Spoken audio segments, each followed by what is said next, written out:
ज्ञानञ्जनशलाकया चक्षुरुन्मीलितं येन तस्मै श्रीगुरवे नमः। श्रीचैतन्यमनोभीष्टं स्थापितं येन भूतले स्वयं रूपः कदा मह्यं ददाति स्वपदान्तिकं। वन्देऽहं श्रीगुरवे श्रीयुतपदकमलं श्रीगुरोर्वैष्णवांश्च श्रीरूपं साग्रजातं सहगना रघुनाथान्वितं तं सजीवं साद्वैतं सावधूतं परिजनसहितं कृष्णचैतन्यदेवं श्रीराधा कृष्णपादान् सहगना ललिता श्रीविशाखान्वितांश्च नमो विष्णुपादाय कृष्णपृष्ठाय भूतले Srimate Bhaktivedanta Swamini Namine Namaste Saraswate Deve Gauravani Pracharine Nirvishesha Shunyavadi Paschatya Deshakarine Vancha Kalpatarubhyascha Vipasvindutyaevacha Patitanam Pavanebhyo Vaishnavebhyo Namo Namaha Namo Mahavadanyaya Krishna Prema Padayate Krishnaya Krishna Chaitanya Namye Gauratvise Namaha He Krishna Karuna Sindhu Dinabandho Jagatpate Gopesha Gopika Kanta Radha Kanta Namostute Tapta Kanchana Gaurangi Radhe Vrindavaneshwari Vrishabhanu Sute Devi Pranamami Haritri Jai Shri Krishna Chaitanya Prabhu Nityananda Shri Advaita Gadadhara Srivasadi Gaura Bhakta Vrinda Hare Krishna Krishna Krishna Hare Hare Hare Rama Rama Rama Hare Hare. Hare Krishna. So today we will study the chapter 1 of Bhagavad Gita. So we will try to see a summary of this chapter. So before that, so it's a nice attempt to play Kartal by all of you. So in the playing of Kartal, like the primary thing is the timing is very important. So we should play them in the right time intervals. And then the second problem is to match with the Kirtan. So when actually to play, so that is also an important thing. So anyways, by experience you will gain it. Okay, so now, I don't think you have Bhagavad Gita right with you. So can you open in the internet app or vedabase.io, there is a website, you can open there also. So because we will try to recite all the shlokas. And then no, there you don't have the shloka and the Visvarma to read and recite. So we have to recite the shlokas. Anybody has memorized the first chapter? No. Full first chapter. It's nice to memorize the shlokas of Bhagavad Gita and recitation. Okay, so let's, we will chant, not chanting and repeating, we will not have that much of time. So we will chant all of us together. Right? Dharmakshetre, Dhritarashtra Uvacha, Dharmakshetre Kurukshetre, Samaveta Yuyutsavaha, Mamaka Pandavaschaiva, Kim Kurvata Sanjaya. Okay, so this is the opening shloka of Bhagavad Gita. And we see that Bhagavad Gita is respected as a very, very wonderful scripture. And it is summary of all the Vedic literatures, and it's very highly placed, scripture. So, but then the opening words of Bhagavad Gita is Dhritarashtra Uvacha. So it is like it is whenever people start some good work, so they will write Lord's name and then start. So here the book is starting with Dhritarashtra's name. So he's not very famous as a dharmic person, or he's not that holy a person to be mentioned upon in this one. So, but here we see one important principle that has been mentioned. So that is Nirbandhe Krishna Sambandhe Yuktam Vairagya Nichati. So anything that is in connection with the Supreme Lord Krishna, so it also becomes auspicious. So all the characters who are there in the past time, so all of them, so when they are remembered, so how they are remembered, so they are remembered in connection with the Supreme Lord, so then that also becomes auspicious. So it is not just Krishna, so Krishna's land, Vrindavan is also glorious, Krishna's associates are all glorious. And then there are names of Krishna, like Murari. Now what is the meaning of this name Murari? No. Murari means Ari. Ari means killer. No, Mura means a demon by name. No, this one. So Murari. So like that. So in this way, many names of the Lord, which is in relation with his killing of demons. So even they like also become glorious because they are in touch with the Supreme Lord, right? So in so in the context of they have some relationship with the Supreme Lord. So here Dhritarashtra Vacha is not an inauspicious start, because it is anyways it is in connection with the Supreme Lord. So then so here we see Dharma Kshetra, Kurukshetra. So the Dharma Kshetra is like, it's a Kurukshetra is the place of the battle, and it is also mentioned as Dharma Kshetra. It's a place of lot of piety, so a lot of punya activities would be executed in that place. So great sages would do tapasya there and things like that. And also Kurukshetra because the Maharaj Kuru, he used to till that land. So in that way, like that is also named as Kurukshetra. And then so here the question of Dhritarashtra is like Samaveta Yutsava. So like all of them are assembled for the purpose of fighting. And who are there? Those who are assembled? Mamakaha, so my children, and Pandavas, so the Pandu's children. So they have assembled. And after that, Kim Akurvata Sanjaya. So after that, what did they do? So this question may look to be like quite obvious question, like no obvious thing. So if they have assembled and for the purpose of fighting, obviously they would have fought. So why is this question at all is coming? So there is a lot of reason for that. So first is Dhritarashtra's mentality. So Dhritarashtra's mentality is my children and the other people. So my people and other people.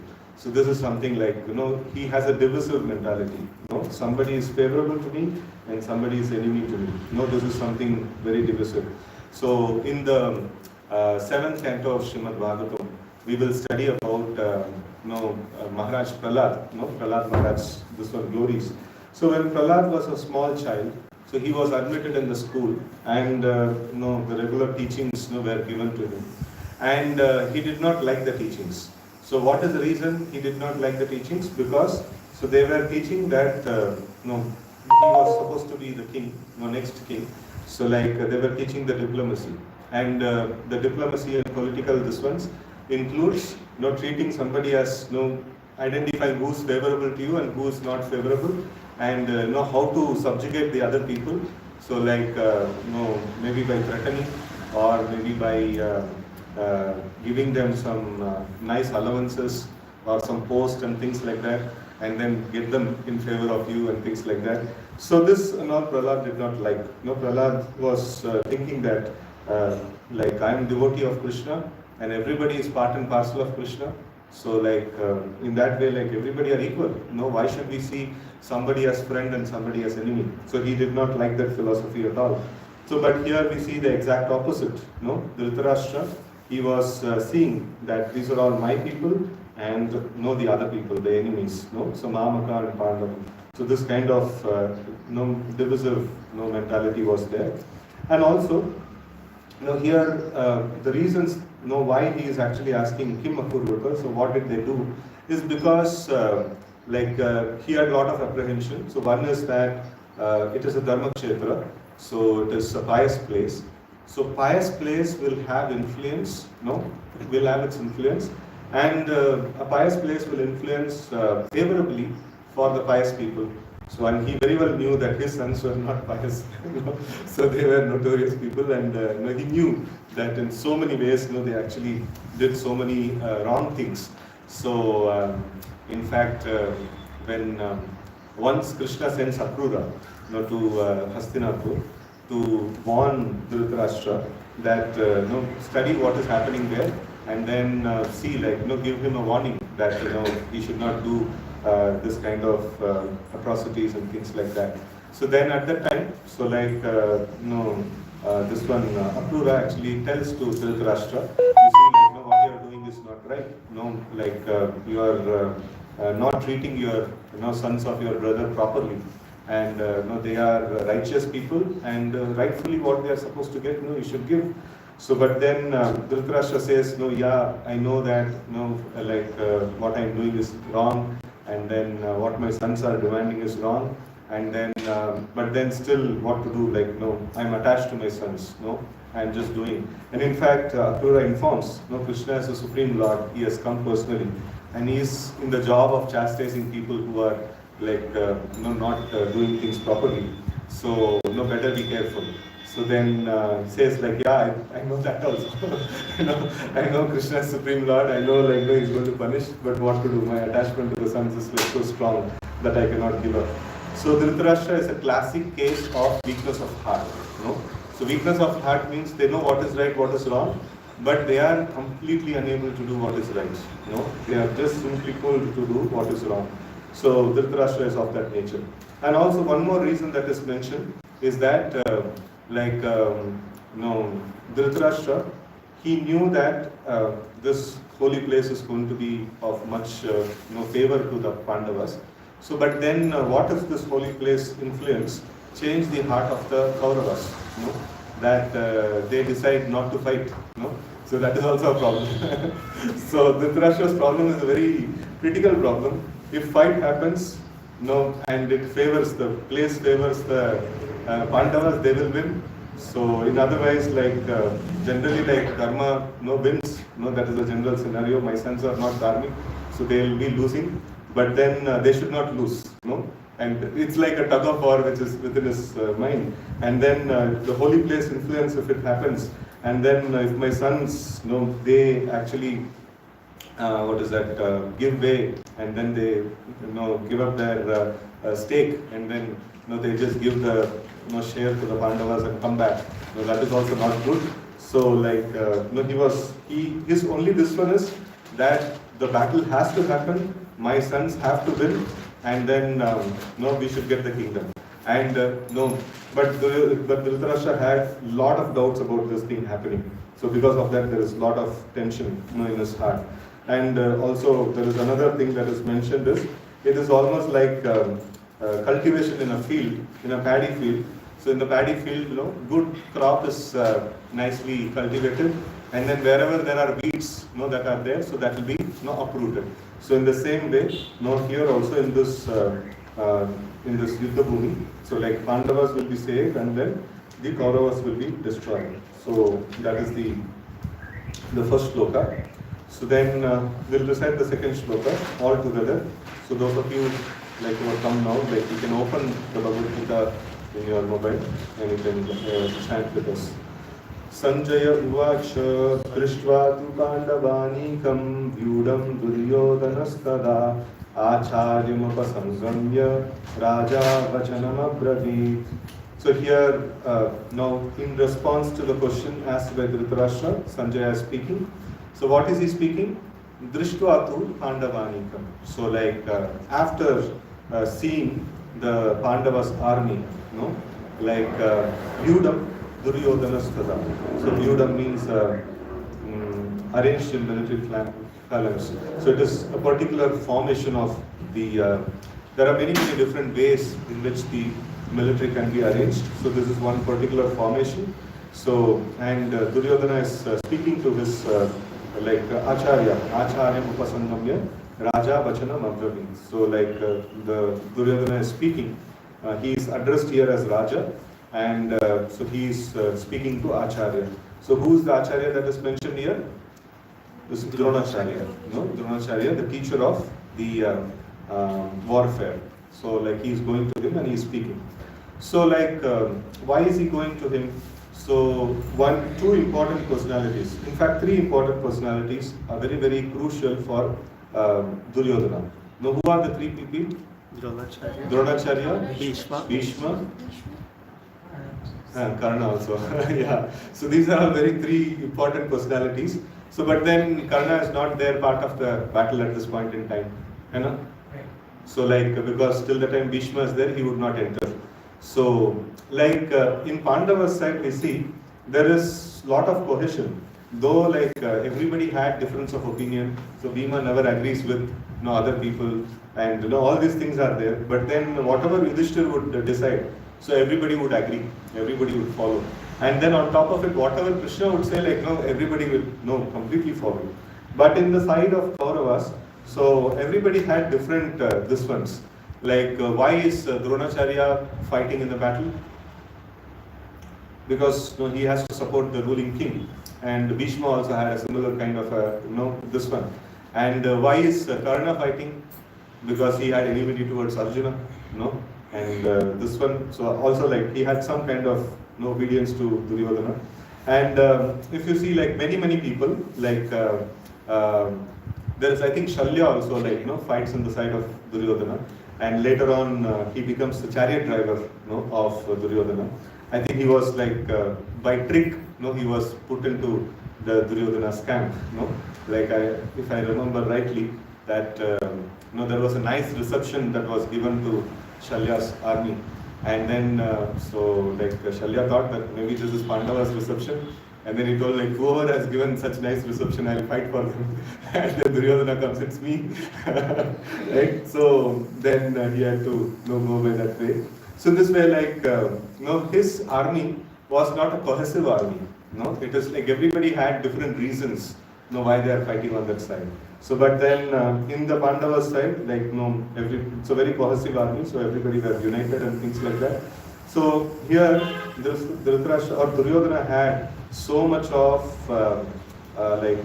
roundabout things to do, over here.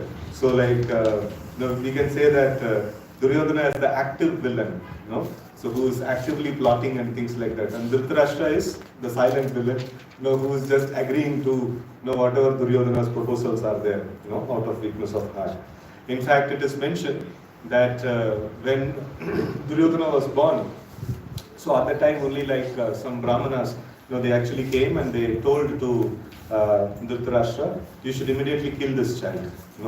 Why? Because many people will be killed because of him. So that is not good. So it is better to kill this child. But then, Dhritarashtra would not agree.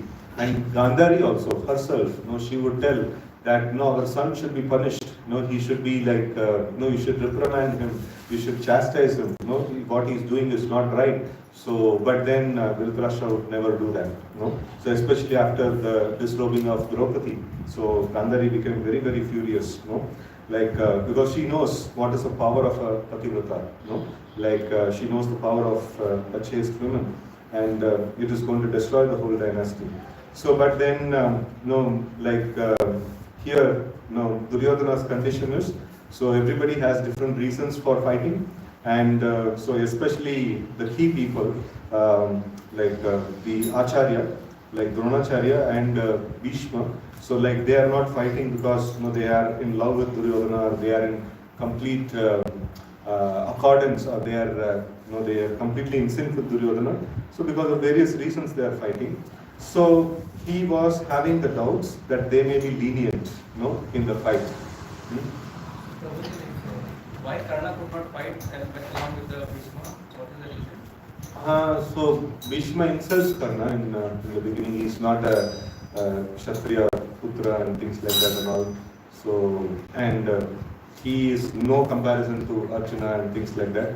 So Karna gets offended like anything. So he is humiliated again and again. So whenever the battle would come, the discussion about battle would come, so always Bhishma would say, like, these people are dharmic people and they are powerful and things like that. So then Duryodhana would say, like, no, my Karna is sufficient to defeat them and things like that. So, but then, so Bhishma would write in the assembly, he would discourage Karna. So, like, so because of those reasons, like, they had that natural difference. So, he told that, I should be the commander-in-chief. Otherwise I'm not going to, or I'm not going to fight along with Bhishma. So that is not possible. So either he should be there or I should be there. So till the time he is alive, I'm not going to enter into the battlefield. So these kind of things actually happen. So now here, Duryodhana is seeing that if I have to get the favor of Dronacharya, so then I must make him angry. I must make him, he should be induced to fight. So, like, because of seeing all this ones, he is actually coming and speaking to Dronacharya. So it will be nicely explained in the next shloka about this particular one. So, and here Duryodhana is not king, but still he is called as Raja. So like because he was he was like very much dealing like a king, and he's quite fit to be a politician. Srila Prabhupada writes that although Duryodhana is mentioned as king, he still had to go to the commander on the account of seriousness of the situation. He was therefore quite fit to be a politician. But Duryodhana's diplomatic many could not disguise the fear he felt when he saw the military arrangement of the Pandavas. So this is another problem. So like the Duryodhana actually had fear in heart. So but then he is speaking very as if like he's not at all afraid. So so now here also like one more reason that is mentioned is that why he is addressed as king, because Sanjaya thought that Dhritarashtra is in so much of despondency, and just to encourage Dhritarashtra that your son the king is speaking like this. So these are all things which would give him some kind of solace. And then next shloka, Pashyaitam Panduputranam Acharyam Mahatim Chamun Vyudam Durupada Putrena Tavashyashena Dhimata. So here he is telling, oh my teacher, behold the great army of the sons of Pandu, so expertly arranged by your intelligent disciple. So, intelligent disciple, the son of Durupada. So who is the son of Durupada? So he is Drishtadyumna. So like the problem here is why he is invoking the name of Durupada. So because Durupada and Dronacharya had a natural enmity. So both of them were, they both studied in the same Gurukul, and as children, like Durupada is son of a king and Drona is son of a Brahmana. So generally in the Vedic times, the Brahmanas are quite poor in condition. Why? Because voluntarily they would accept poverty. So they would not have too much of opulence with them. So though we see that a lot of charity is offered to the Brahmanas, but still they would maintain themselves in poverty. Because that is the rule by which they actually function.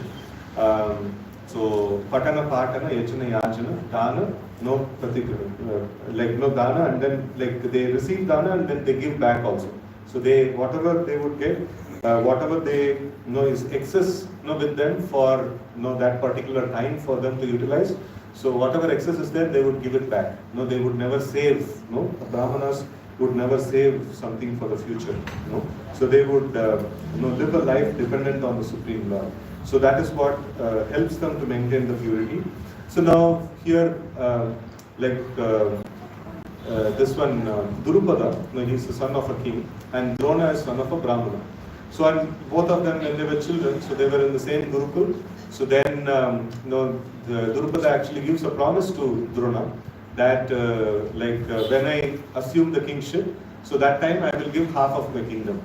And the Dronacharya will go back to ask for this, after their graduation and things like that. So that time Durupada makes fun of him, saying that, bachpan ki baat, it's like, you are remembering all those things and you are asking for this, so it is not good. So and then he insults him.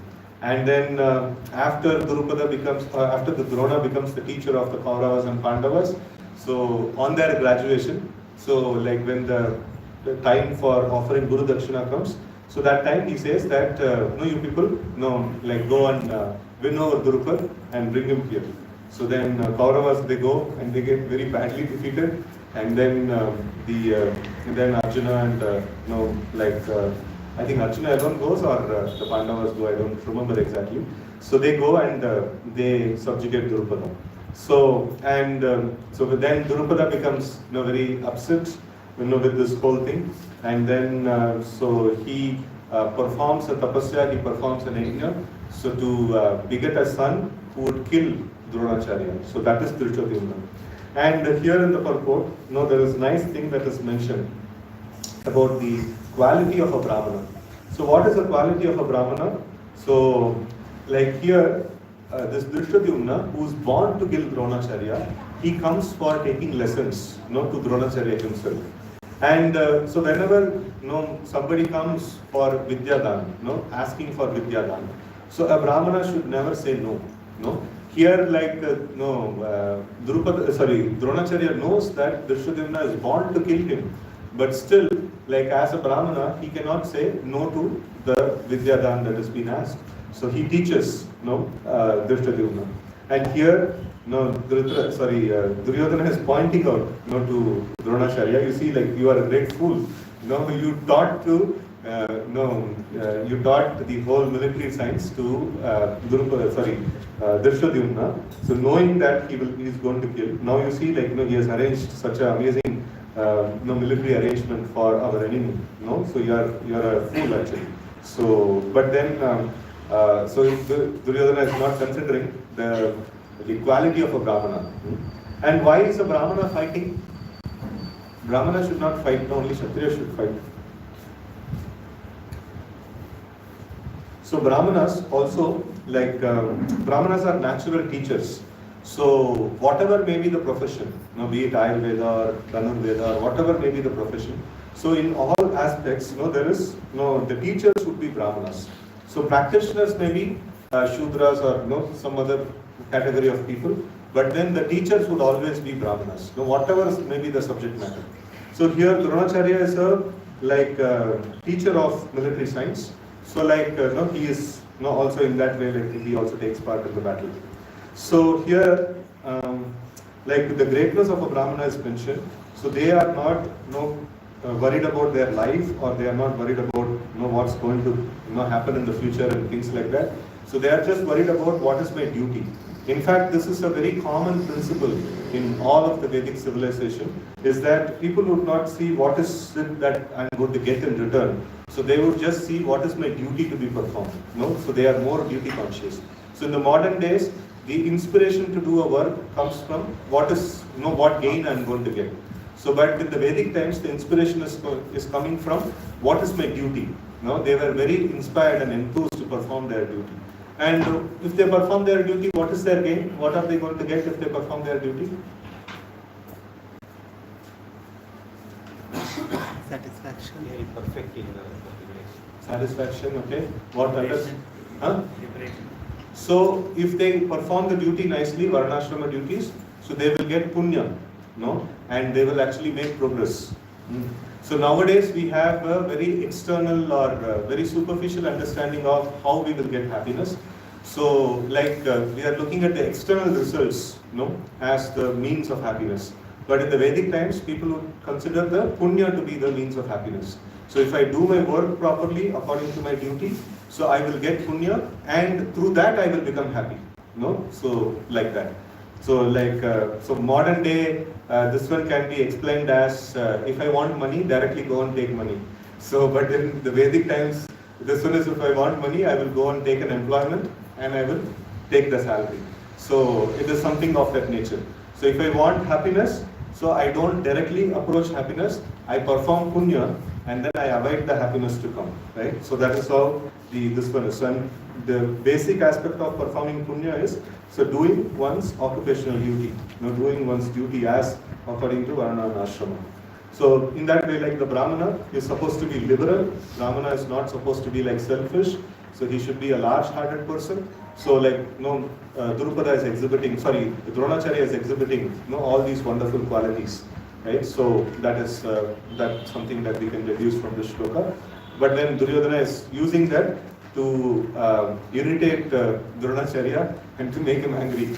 Without anger, you cannot fight a battle. So you need some anger. So, and that is being induced here. And then next shloka. Atra sura maheshvasa bhimarjuna samayuti yuyudhano viratascha durupadascha maharatah. So here we see that there are many other ones, like if Dronacharya thinks Drishtadyumna is not a very big obstacle, so I can handle it.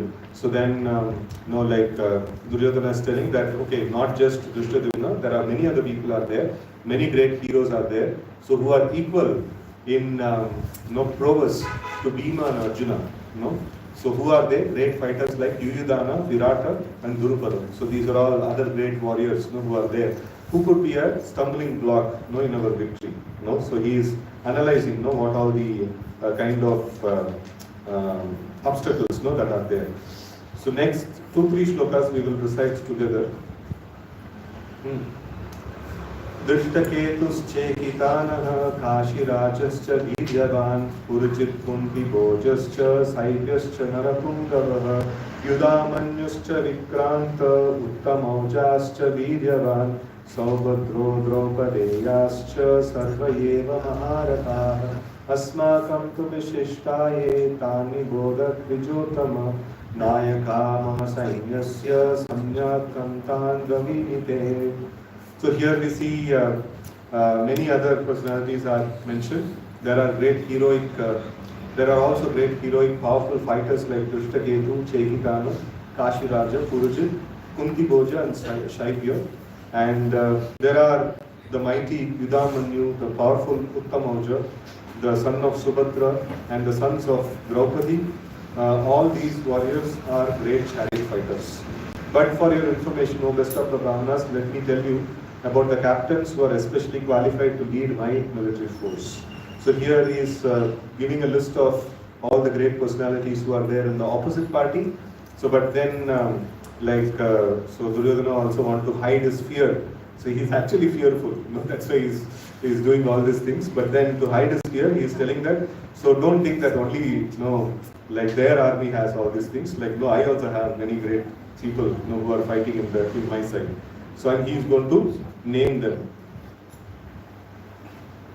So names are Bhavan Bhishmascha Karnascha Kritascha Samitim Jayah Ashwattama Vikarnascha Saumadattis Tataivacha. So Bhavan, you are there, like he's addressing Dronacharya, and then Bhishma is there, so like these people are very powerful, and Karna, Kripa, Ashwattama, Vikarna, and the son of Somadatta, called Gurishrava, so who are always victorious in battle. So like, so just a small purport quickly. Duryodhana mentions the exceptional heroes in the battle, all of whom are ever victorious. Vikarna is a brother of Duryodhana. So actually Vikarna is not a very great person. So but then he's, I think, the only one who opposed Duryodhana during Draupadi's Vastraharan. So he wanted to take him on his side by giving him a position saying that you are very special. So Vikarna and Ashwattama is the son of Dronacharya, and Saumadatti and Gurishrava is the son of king of Bhalikas, and Karna is a half brother of Arjuna. So that people don't know at this point in time. So as he was born of Kunti before her marriage with King Pandu, Kripacharya's twin sisters were married to Dronacharya. Okay. So these are all some of the important people that Duryodhana is listing from his side. And then Anyecha, so like the next sloka, Anyecha Bhavaha Shura Madatyaha Sarve Yutta Visharada. Here he is saying that there are many other heroes who are there who are prepared to lay down their lives for my sake. All of them are well equipped with different kinds of weapons, and all are experienced in military science. So here Duryodhana is telling that all of them are prepared to lay their lives for my sake. So he is giving a prophecy that all of them are actually going to die. So, and in fact, see the proper thing that what he wants to say is like they are ready to do anything for me, and they are quite powerful, and they are very experienced in military science. They know how to fight, and definitely I'm going to win. So but then it comes out in a different way. So it comes out in a way that all of them are going to die. So okay. So next sloka, aparyaptam tadasmakam balam bhishma virakshatam bhishma virakshitam paryaptam twadame balam bhima virakshitam. So here he's comparing both the commander-in-chief, both the sides. So one side the commander-in-chief is Bhishma, another side is Bhima. So like Bhishma is aparyaptam, he's telling that immeasurable. So like the protection that we have from Bhishma is like immeasurable, and on the other side Bhima, so like his protection is paryaptam, it is like limited. So it is not very great. Bhima is a very, very powerful person, but then he is known to lose his cool, at times. He is not a very strategic person, So like Duryodhana in that sense is a much more strategic person, and Bhima is like sheer strength, no strategy. So like in that way, he was comparing these two sides, and also in front of Bhishma. So Bhima is not that great a person. Bhishma is much more powerful. So all this, this one he is actually mentioning. And then next shloka. Ayaneshu cha sarveshu yata bhagam avastita Bhishmameva virakshanto bhavanta sarvayevahi. So all of you must now give full support to Grandfather Bhishma as you stand at your respective strategic points of entrance into the phalanx of the army.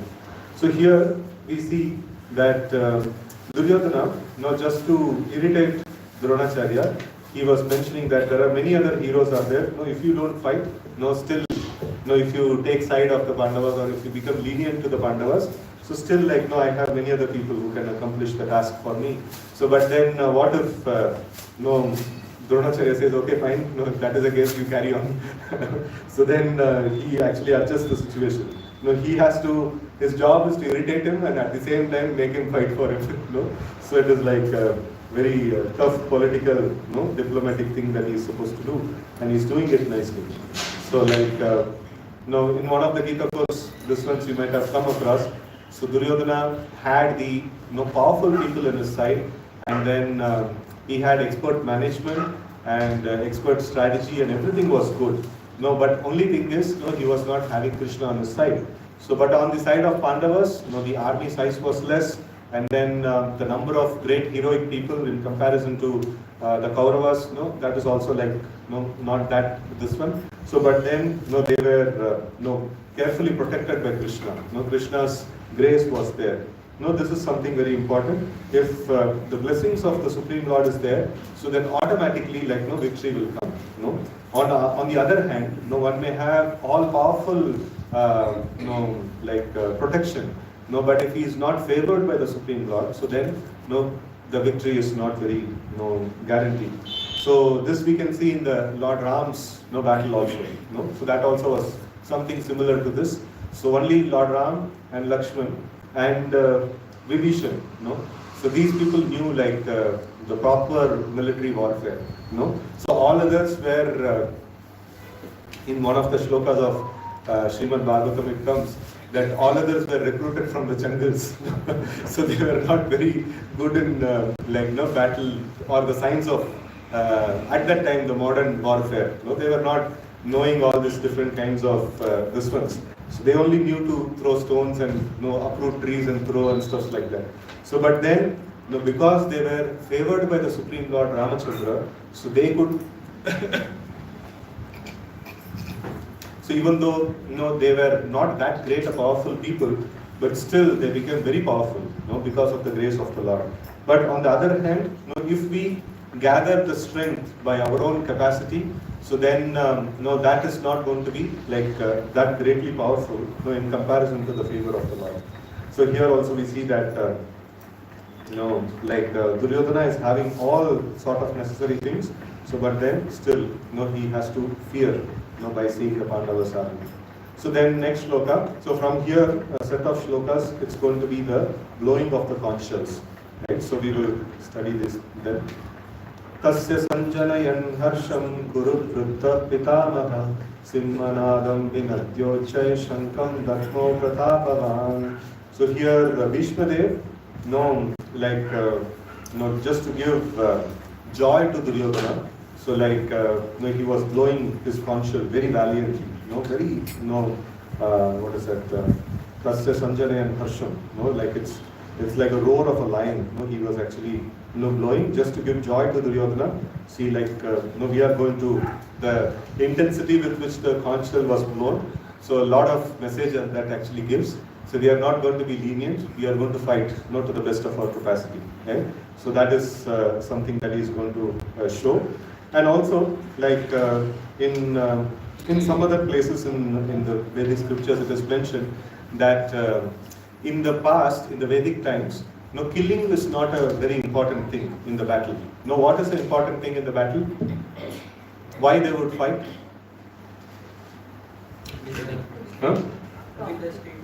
To win and to subjugate and get them, and rule over them. That was the thing. The killing was not this one. So only in the modern warfare, like no, chupke bomb dal dete hain, and then so many people died, because of that. So, but in Vedic times, you see, like before starting the battle, they are blowing the conch and they are giving sufficient warning and what is that, scolding and making harsh voices and blowing terrific conches and things like that. So if out of fear the opposite party surrenders, then battle is over. So not that we have seen the modern battles like World War I, World War II, and things like that, and many other battles. Even now, also so many battles are going on. So where the key thing is killing people. And if you see in the Vedic times, the civilians would never be killed. So it is a dharma of the king to protect the Brahmanas. So Brahmanas, cows. Who else are to be protected? Brahmanas, cows, women, children, and old people. These five are worthy of protection. So no Kshatriya would kill these entities. If they do that, so then it becomes adharma, and it becomes not a very good thing for them. So the battle would always happen between Kshatriyas, and they also would assemble in a place and lagatar one shot. Either you surrender or die. That time till then we will fight. So it is not that months together it's going on. So it's no battle in the surface of the world has ever happened like this battle of Kurukshetra. And how many days it lasted? 18 days. That's it. Finished. The whole thing is finished. So no dragging on, forever. So it's not like that. So this is the nature of the battle, in the Vedic times. So and Dhritarashtra, by his terrific blowing of conchal, he is actually giving the cheering. He's cheering Duryodhana that we are there with you, and then also he's making this one that let's fight. And the victory or defeat is in the hands of Krishna. So it is the Lord decides who is going to win. So let's just do our work. Let's just do our duty. So that is amazing. So here we see that so many different combinations are there. So everybody is working based on their duty. It is not, they are not working based on what is beneficial for me, what I want, and things like that. So everybody is working based on duty. Okay. So next shloka. Tatashankascha Veryascha Panavanaka Gomukha Sahasaiva Vyaranyanta Sashabdastumulo Bhava. So after that, the conchs, drums, bugles, trumpets, and horns were all suddenly sounded, and the combined sound was tumultuous. So here we see that it's like almost looking like a festival. So all these things we generally do before a festival, right? So beating the drums and bugles and trumpets and horns and things like that. So now we see that actually it is a festival. Now for the Kshatriyas, it's actually a festival. So if a Kshatriya goes back with a lot of wounds and blood flowing and things like that, and his wife, if she sees her husband in this way, she will say, "Wow, you did a great job today." She will be very happy. So it's actually a festival. It's a sport for them. So it is not that they were what to do, somebody has attacked and now I have to fight and things like that. Maybe I will die in this battle. And it's they will all feel very greatly encouraged by opportunity to fight. Kshatriya likes an opportunity to fight. So the next sloka. Tatashveter hayajukte mahati shandane sthito madhava pandavaschaiva divyo shankho pratatmatuhu. This is the one, right? Okay, yeah. So on the other side, both Lord Krishna and Arjuna, stationed on a great chariot drawn by white horses, sounded their transcendental conchs. Now here we see that this conchal is being specifically mentioned as transcendental conchs. They are Divya Shankho. And they've blown that this wonderful transcendental conchs. And conchal is a symbol of Vishnu. So in this way, the conchal is also showing a sign of victory. Krishna himself is also present. And here there is one stanza that Srila Prabhupada actually quotes in the purport. He says, Jayastu Pandaputranam Esham Pakshe Janardana. So victory is always with persons like the sons of Pandu, because Lord Krishna is associated with them, right? So like there is a saying is there, no? Like Rake Krishna Mareke, Mare Krishna Rakeke. No, it's like if Krishna protects, no, who can actually kill? And if Krishna wants to kill, no, who can actually protect? No, nobody can protect. So like that. So in fact, in this. But then Vaishnavas say like this. So, like in this, this one, what is it? In this connection, we remember one time we had written an article, in this regard. So we had, it is in the vicinity of Bakrid, and in our temple, you have seen our photographs, right? Kandavi Pendiridari, so Lord Krishna, photo. So this deity is actually present in HBR layout, near to Manyata. So there we have a nice Goshala as well. And then, one day, just a day before Bakri, so one cow actually came into our temple running. So and then it was having lot of cuts and blood and things like that and all. So then,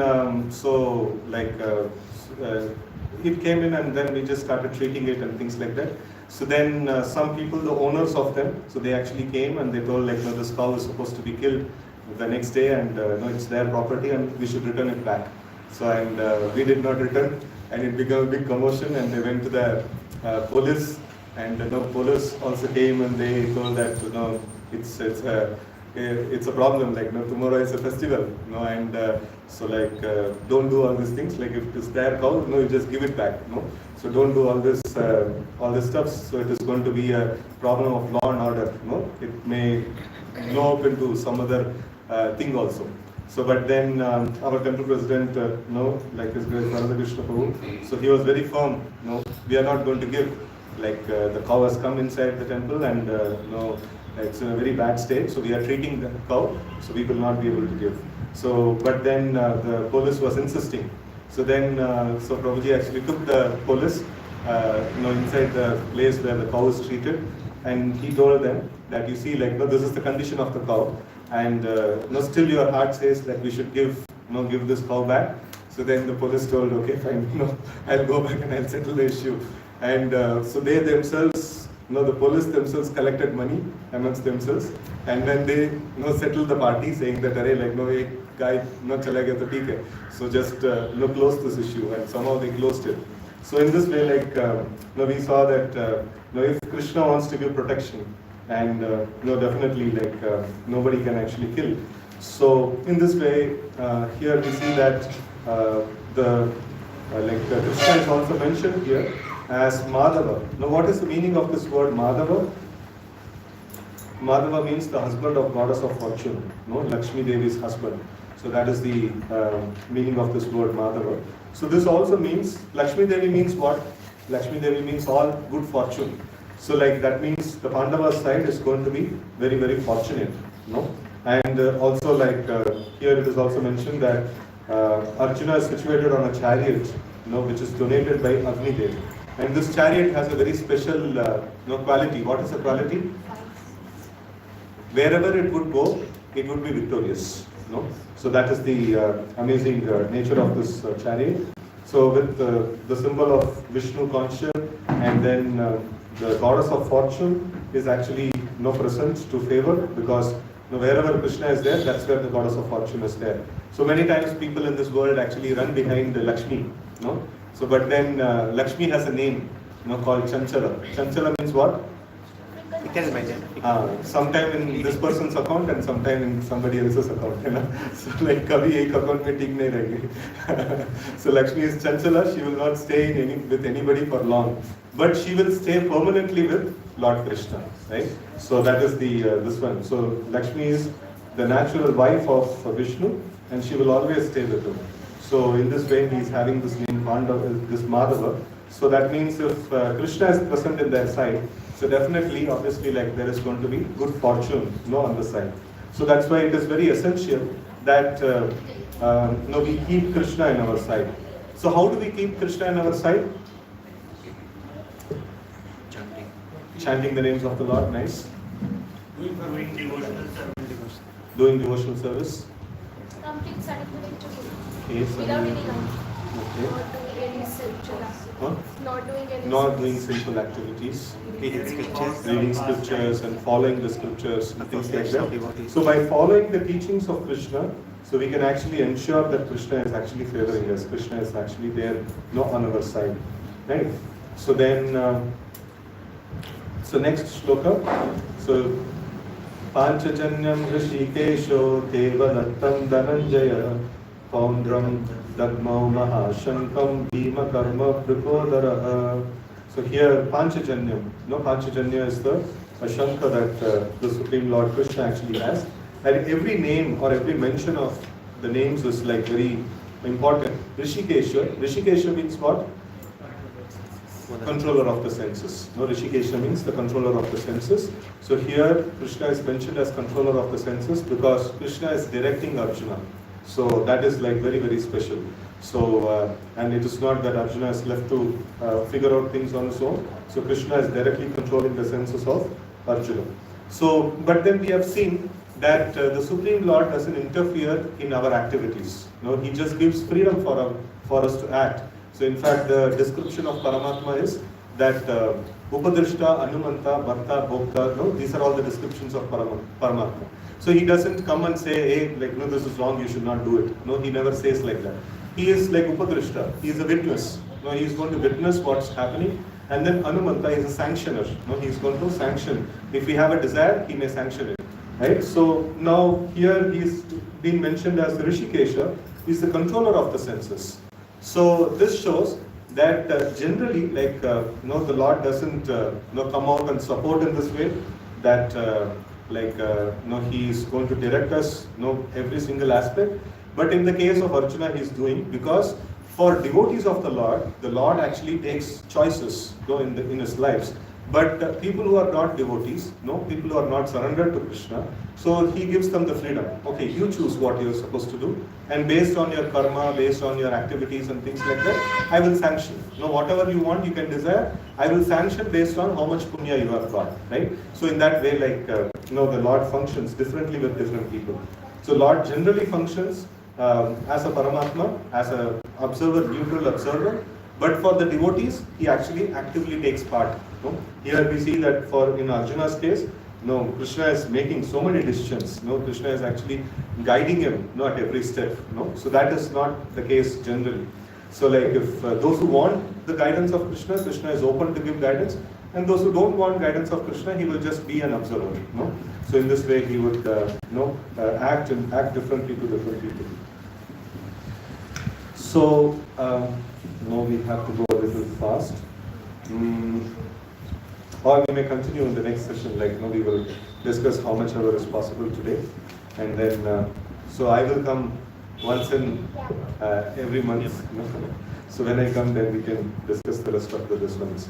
So like, okay, so here the conch is blown by Krishna, Arjuna and Bhima.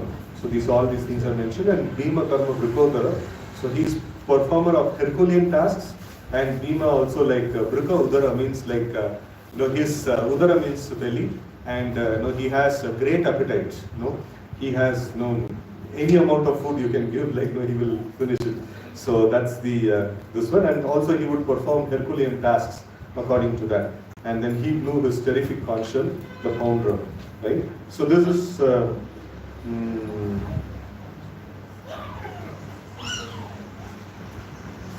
Okay, so the next shloka. Ananta Vijayam Raja Kunti Putro Yudhishthirah Nakula Sahadevascha Subhosha Mani Pushpakau Kashyascha Parameshvasha Shikandicha Maharatah Dushtatyumno Viratascha Satakischa Parajitah Durupado Draupadeyascha Sarvasha Pritidipate Saubhadrascha Mahabahu Shankan Datmo Krutakruta.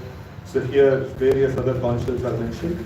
King Yudhishthira, the son of Kunti, blew his conch shell, the Ananta Vijaya, and Nakula and Sahadev blew the Sughosha and Mani Pushpaka. The great archer, the king of Kashi, the great fighter Shikandi, Drishtadyumna, Virata, and the unconquerable Satyaki, Drupada, the sons of Draupadi and others O king, such as mighty arms son of Shubhatra. So all blew their respective conches, right? So these are all, the blowing of all these conches are taken to be a sign of victory of the Pandavas. No? So here these conches are mentioned as very, very special. No?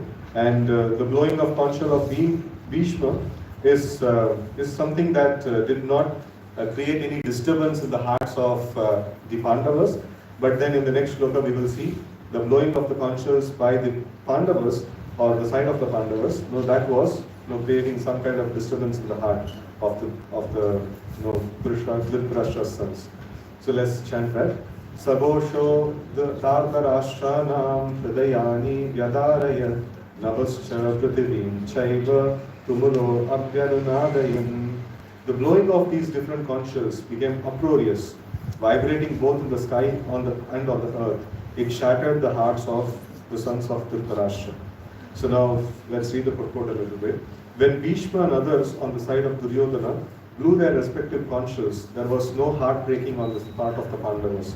Such occurrences are not mentioned, but in this particular verse it is mentioned that the hearts of sons of Dhritarashtra were shattered by the sounds vibrated by the Pandava party.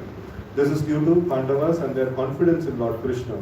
One who takes shelter of the Supreme Lord has nothing to fear, even in the midst of greatest calamity. This we see in many, many occasions, like even Prahlad, a great devotee. So when there was so much of calamity in his life, he was not at all afraid. So he was having the greatest terror in front of him, that is Hiranyakashipu, and he is threatening him to kill. So, and in all these ways, he was threatened a lot. But then he was always confident and happy, because he was constantly remembering the Supreme Lord, and he was taking shelter of the Supreme Lord. So one who actually takes shelter of the Supreme Lord, he will not have fear in heart. So he will be fearless. So that is one of the qualities of a devotee who has taken shelter of the Supreme Lord. Okay. The next shloka. Atatyavastitan drishtva dardarashram kapidvajah pravrite shastra sampate dhanutyamya pandavah Rishikesham tada vakyam idam aha mahipate. So here this one is Kapidvaja. So in the Hanuman is present in the flag of Arjuna. So that is how the Arjuna is mentioned here. The chariot, he who is riding on a chariot whose flag is marked with Hanuman. So this is like a way of symbol. So in the battlefield, it's quite difficult to see who's actually approaching whom, and they are identified by their flag. So Arjuna's flag is Hanuman, and there is a lot of significance in Mahabharata. It is mentioned that when Bhima, once he was going to pick up some transcendental lotuses for Draupadi. So on the way, he actually met Hanuman. And then there was a nice conversation that happens, and then Hanuman agrees to be part of the battle. And so Hanuman is present in the this flag of Arjuna, and whenever Bhima would shout, so Hanuman's voice also will accompany, and Bhima would just shout and scream, and in this way he would kill elephants. So that is how the powerful Bhima's screaming was, and Bhima's screaming was accompanied by Hanuman's this one. So also here Hanuman was literally present in the battle, and one of the things, interesting observation one devotee was making, so he was telling that Hanuman was a great hero in the battle of Lord Ramachandra, battle between Ramachandra and Ravana. And now who is the hero in this one, Kurukshetra battle? Arjuna is the hero, right? So key focus is given to him, and the hero became depressed, and he is declining to fight. So then what is that? So Hanuman could have told, saying that Bhagavan bhul gaya kya? I did so much great service to you in the previous battle. If this guy is not fighting, you just let me do the job. I will finish everything. Right? So but then that's not the way. So they are all whatever may be the power of a devotee is always surrendered to the Supreme Lord, and he is ready to do whatever service that is given. So now a great hero in the past battle. He's been given a side role, in the battle of Kurukshetra. So, but then a devotee would not mind. A devotee would just render service in whatever way, he's been asked for to serve and serve by the Lord. He would just happily serve. So, like, so here. The emblem of Hanuman on the flag of Arjuna is another sign of victory, because Hanuman cooperated with Lord Rama in the battle between Rama and Ravana, and Lord Rama emerged victorious. Now both Rama and Hanuman were present on the chariot of Arjuna to help him. So Lord Krishna is Rama himself, and wherever Lord Rama is his eternal servitor Hanuman and his eternal consort Sita, the goddess of fortune, are present. Therefore Arjuna had no cause to fear any enemies whatsoever. And above all, the Lord of the senses, that is Rishikesha, so Lord Krishna was personally present to give him directions. Thus all good counsel was available to Arjuna in the matter of executing the battle. In such auspicious conditions, arranged by the Lord for his eternal devotee, lay the signs of assured victory. These are all signs of great victory. Okay, so amidst all these things, like the Arjuna is actually seeing the opposite party, and what is his this one, like what is his comment? Let us see. Next shloka. Arjuna uvacha senayor madhye ratham sthapaya mechyuta yavat etan niriksheham yodau yodukhaman avasthitam kaimaya saha yodgavyam asmin dana samudyame. So Arjuna said, "Oh infallible one, like so he's telling to Krishna that you are a very great person. Oh infallible one, please draw my chariot between the two armies so that I may see those present here who desire to fight and with whom I must contend in this great trial of arms." So like Arjuna's this one is that he wants to at this point in time he is not thinking of any peacemaking and things like that. He just simply wants to estimate. And estimate the opposite party, and also wants to see who are present, in the battle to fight with him, right? So, but then, okay, next shloka. Yod samana naveksheham ye dhetra samagata datarashasya durbuddhe vyutte priyachihirshava. Let me see those who have come here to fight, wishing to please the evil-minded son of Dhritarashtra. So this is very clear, So like Arjuna is not thinking that at this point in time, he doesn't want to fight the battle and things like that. He's in good spirit at this point in time. So, but then how did his spirit actually got weakened? Who weakened the spirit of Arjuna? His family. His family. His family weakened, no. By seeing the Guru in front. By seeing the Guru and Bhishmadas and all these people in front of him, so he became weakened. But who took Arjuna in front of them? Krishna. So Krishna is the one who weakened the spirit. Right? Krishna could have taken him, so he just wanted to see the opposite party. So many people are standing. So why is Krishna taking and positioning the chariot right in front of Bhishma and all these people? So because he has to speak Bhagavad Gita, if Arjuna directly fights, so then the plan would not get executed. So it's actually Krishna who weakens the spirit of Arjuna. So okay. So now let's chant the next shloka. Sanjaya uvacha eva mukto rishikesho gudakeshena bharata senayor vayor madhye sthapayitva ratottamam. So now this is the first point where Krishna, this is not the first point, anyways, like we will see, here we see that Krishna is introduced. Krishna is the greatest of all the heroes. He is the Supreme Personality of Godhead. And in what way he is actually introduced in Bhagavad Gita? So generally the films and all, if you see like, hero would come, get into the scene, first scene like in a very dramatic way, he would be seen fighting with somebody or doing some very amazing activities and things like that. So what is that Krishna is introduced as in Bhagavad Gita? Chariot driver. And then the first thing that happens is like, so you take the chariot and you stop in between both the armies. He is actually carrying out the order of his devotee. So what does it signify?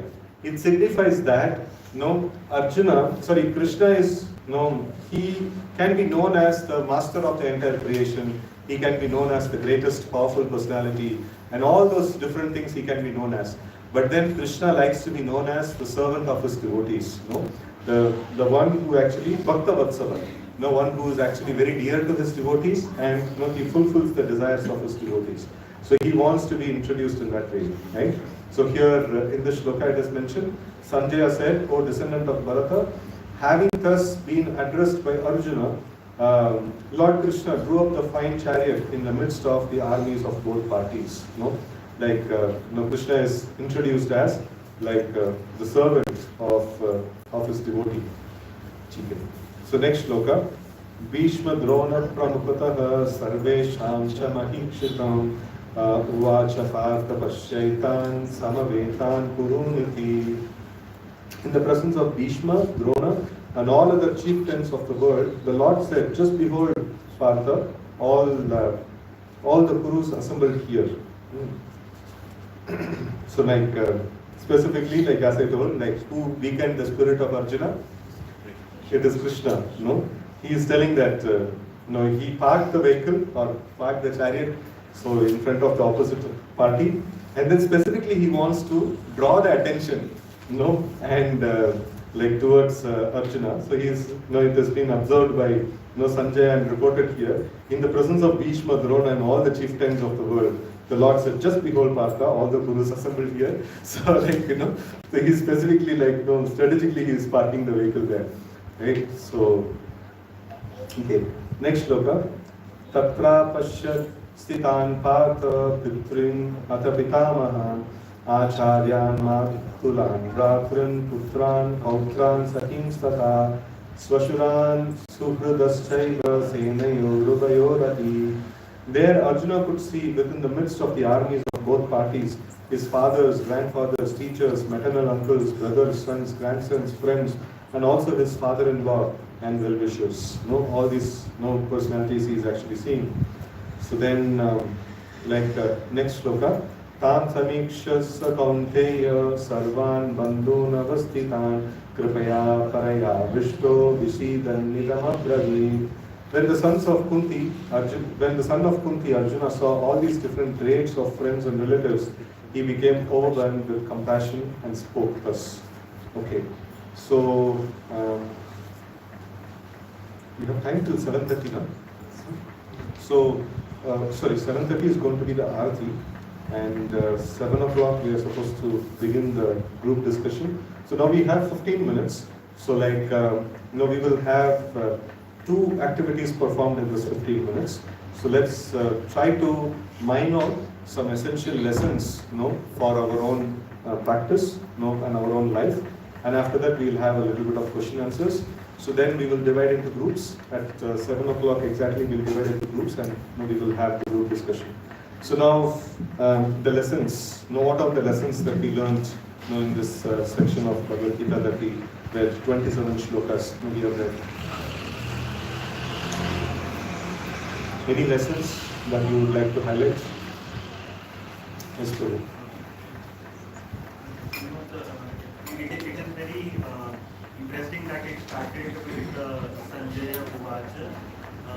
Dhritarashtra Uvacha.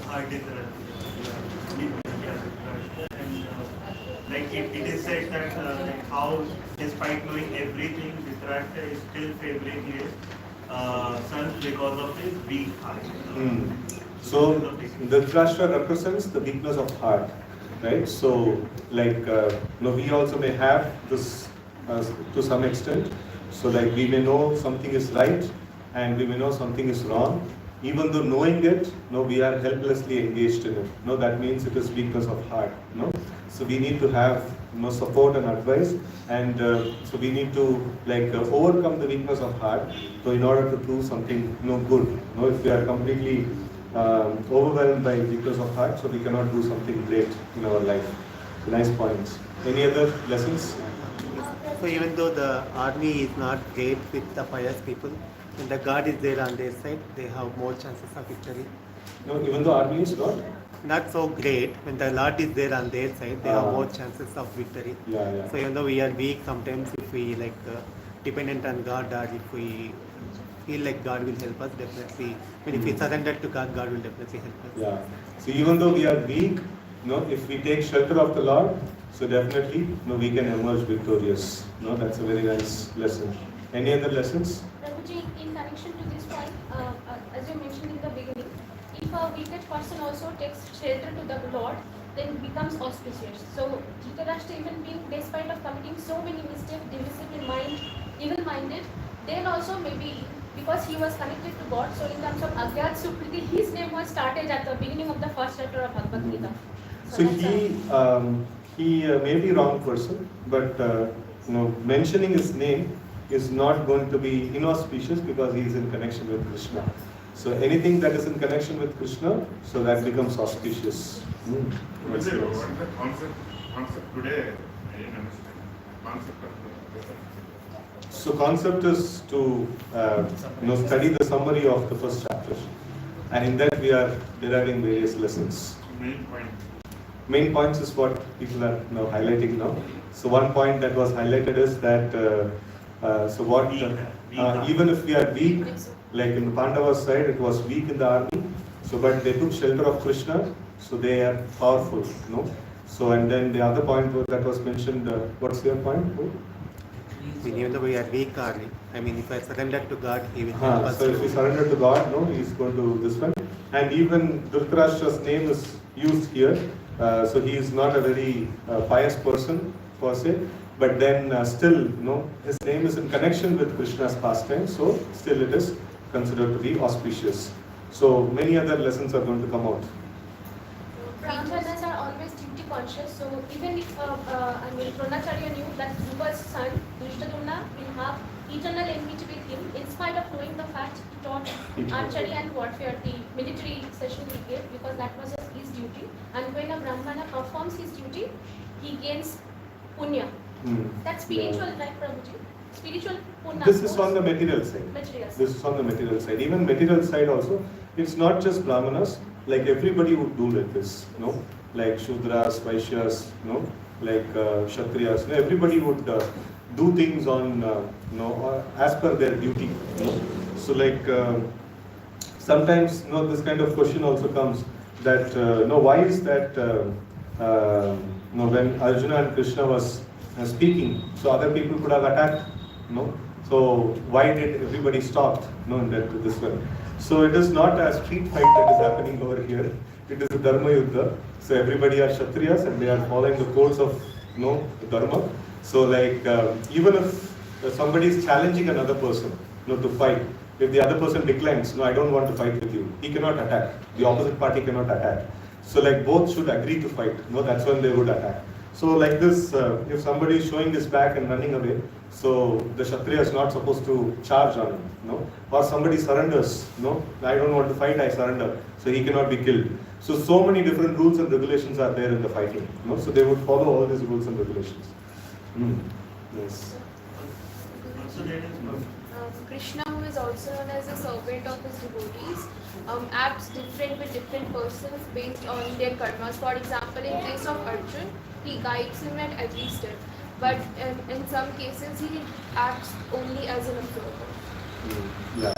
So for devotees, the Lord takes special interest in them, and then he acts or he takes decisions on behalf of them. But for non-devotees, he will just be an observer. Yes. Lord Hanuman was also a part of this war, but he never showed up. So we can infer that he was so servient to Krishna or Ram that he didn't came out, and he always wanted to make sure that till Bhagwan does not tell him, he will not. Yeah. So this is humility is a very, very essential aspect. So when there is power, that is like nicely, power is obviously powerful. But then when power is coupled with humility, it is superpower. So like humility is a very, very important aspect. Like so that is nicely displayed by Hanuman in this section. Any other lessons? Another point I wanted to add, functions or professions in the society at the Vedic time, teaching profession will predominantly lie with the Brahmanas. Brahmanas. Yeah, Brahmanas. If you do punya, you get happiness. If you do punya, you will get happiness. Nice. Because I think the main thing is that everything is planned by Krishna. Everything is chariot. They are very paths to chariot. And so to showcase that, Bhishma is there, Dronacharya is there.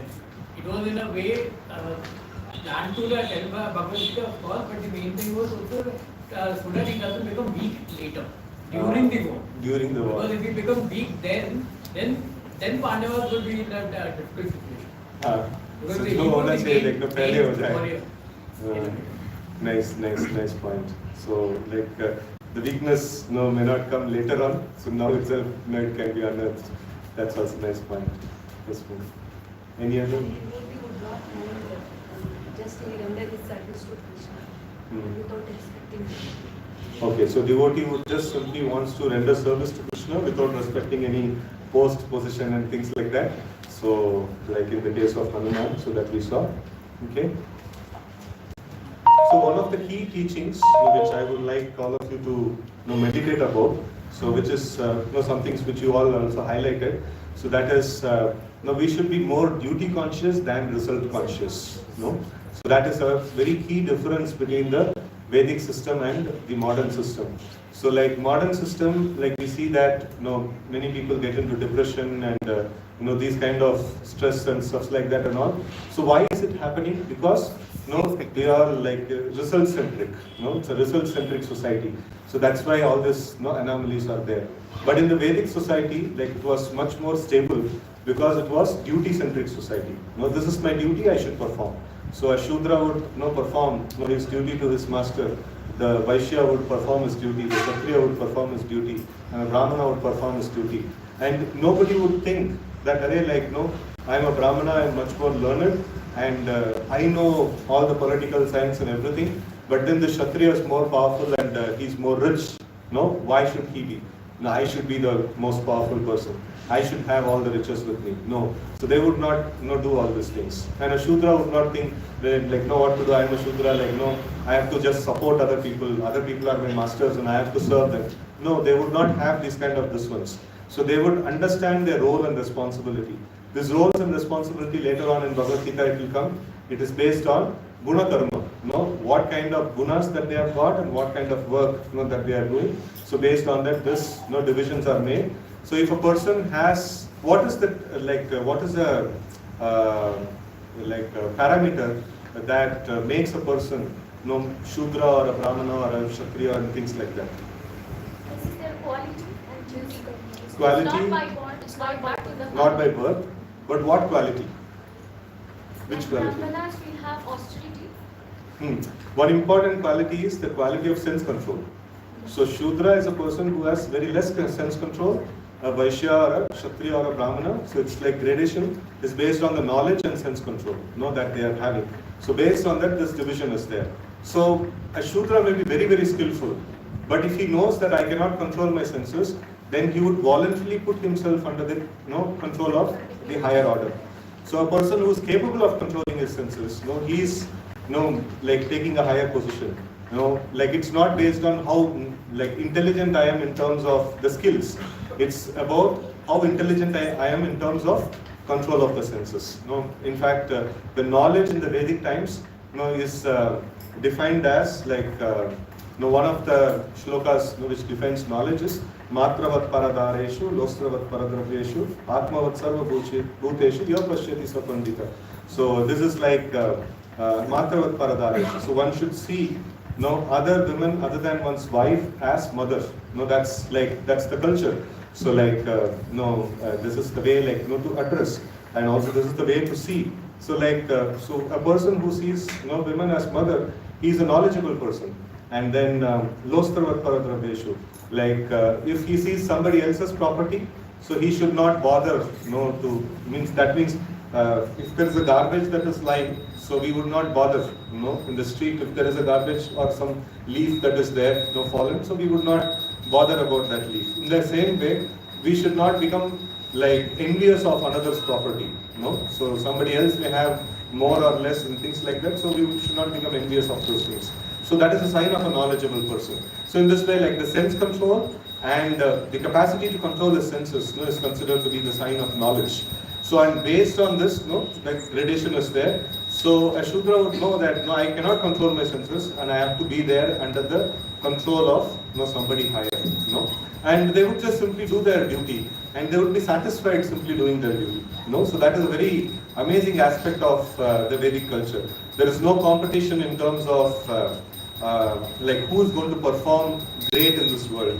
There is competition of like who is going to do his duty properly. So like always it is an internal competition. It's not something like external competition. I'm going to prove better than yourself and things like that. So it is I'm going to prove for myself that I'm going to stand for my duty. So that is something very, very important. And this can make the society at large greatly peaceful. So like this comparison, like some practical ways that we can implement is, so we should sometimes I've seen people saying, you see like that child, how nicely that child is studying. So this is like what we are actually bringing in. Competition in result oriented competition. So like rather than that we should say that have you understood this subject nicely? If you have understood the subject nicely, that's fine. That's what is important. So that's like if you understood the subject nicely, obviously you will get marks, right? So this is one small thing, like like this many things that we can actually put in our life, so which can bring in the duty-centric thing than result-centric thing. That can become a solid foundation for our spiritual life. So very, very solid foundation for our spiritual life. Any other lessons? Question. 1 minute. Oh, already it's 7. Okay, we will get to question answers. Yeah, I have 2 questions.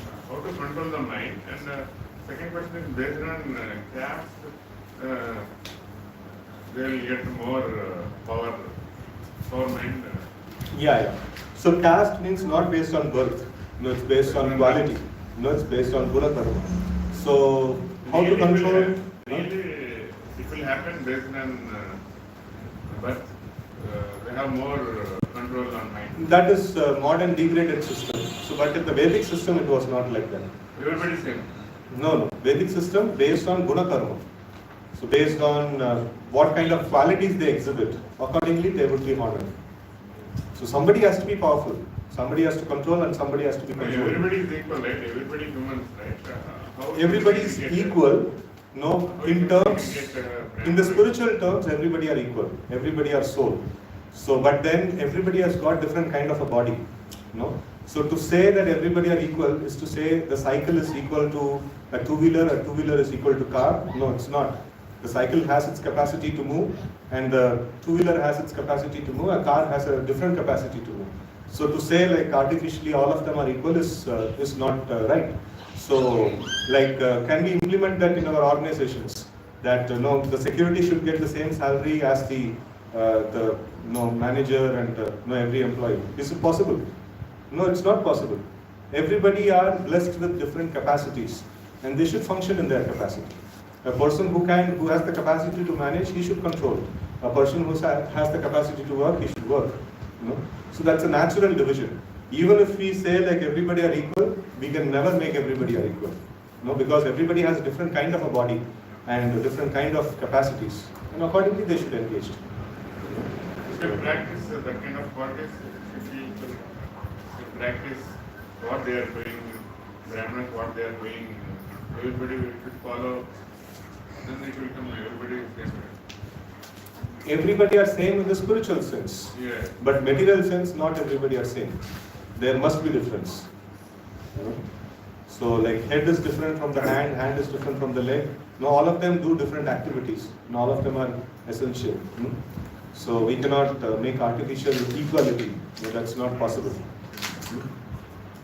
Yes, go. Just now you said that in the Vedic time, the Brahman was based on quality, right? Not on the birth. But generally, what I have heard from a story and all, right? King's son would always be Stree, Brahman's son would always be a Brahman. Example, they were like parent, right? Like, even though he is a Kshatriya by his qualities, but people call him right chariot son, so you cannot fight and all. Why then this kind of? See, like generally this is the condition that No, in the Varnashrama, so the general, this one is if everybody follows their principles properly, so they would, Kshatriya would get a Kshatriya son, a Brahmana would get a Brahmana son. So that's how, the general formula is because they were following the samskaras. So now in the modern days, samskara is not followed. So haphazard results are coming, garbage in, garbage out. So like, so like in the Vedic times, it is like proper input and proper output. So if they follow the Vedic rituals properly, and then if they follow the samskara, Garbhadan samskara and things like that, so then a predictable output actually comes. The children that come out would be like, whatever they would expect, that kind of result actually comes. It's just like, if you do a project, and then you deliver the project to the customer, and then the customer is asking like, okay, what would be the result? Bhagwan jane kya result? So then they would say like, what kind of work that you are doing. So in the same way, like in the Vedic system, like, things would be so predictable, So like Kshatriyas, in fact, in the Srimad Bhagavatam, you will see that Yudhishthira Maharaj is asking about the prediction of Parikshit. Once the Parikshit is born, so his kundli was seen, and then he is asking the astrologers, will he be a great king? Like the people who have appeared in this great parampara, right? So in this way, like, and then the Brahmanas actually, the astrologers actually testify, saying that yeah, he will keep the name of the family. Like, definitely he will be of very great caliber. So that's the general this one. So it is in the Vedic times. So it is almost predictable, And some exceptions would be there, like Ashwatthama. He is called as Brahma Bandhu, though he is son of a Brahmana, but he is not considered to be a Brahmana because of his activities.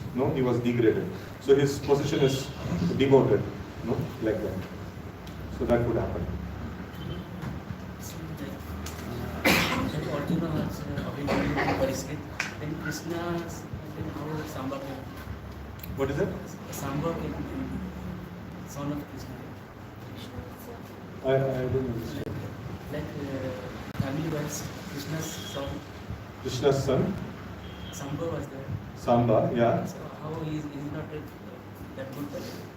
He is not that good quality. No, he's a good person. But if he destroyed what family? That's okay. That's the will of the Lord.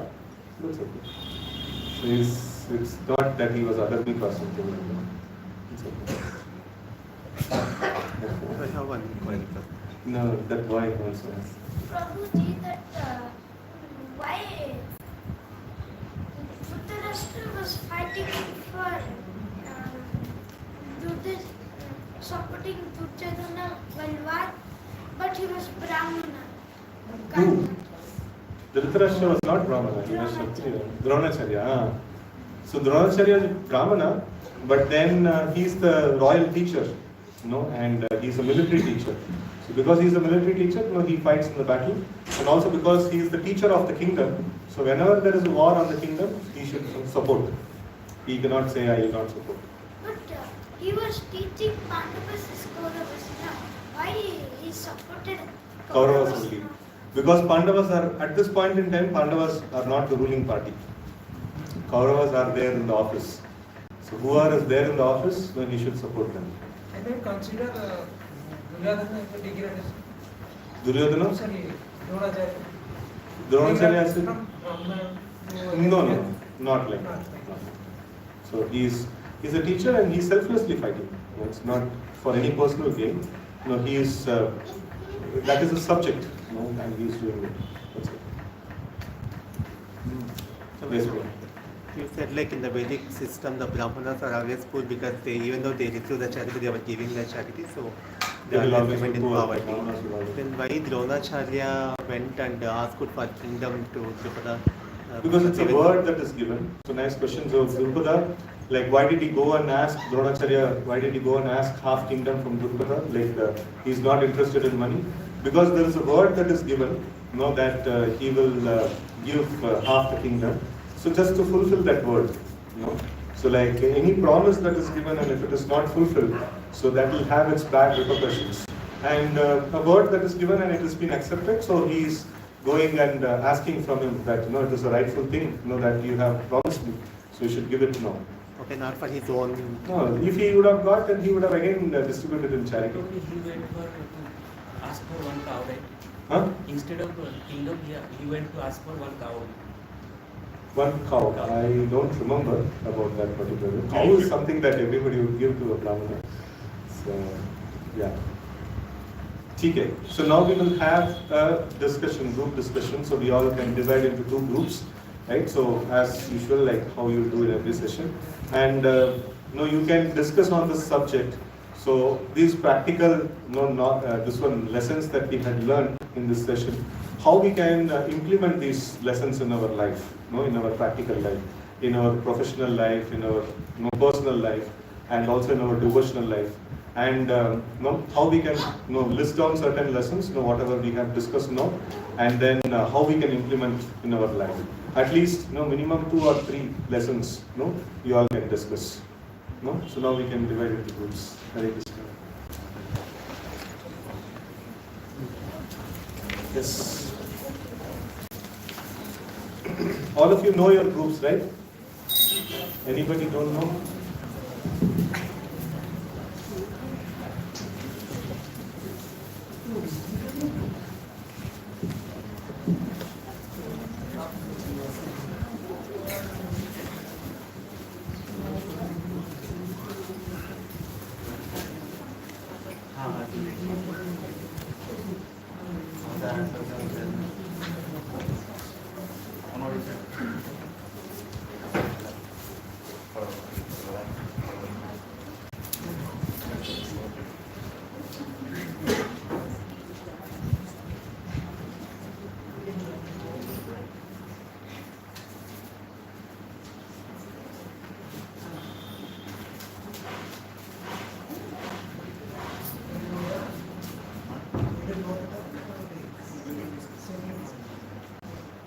You should note down.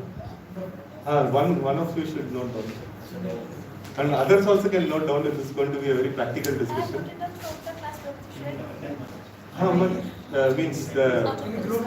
And group discussions specifically are also going to discuss how to implement a particular lesson. We are going to discuss like what all different ways it can be implemented in our personal life. It's like that. So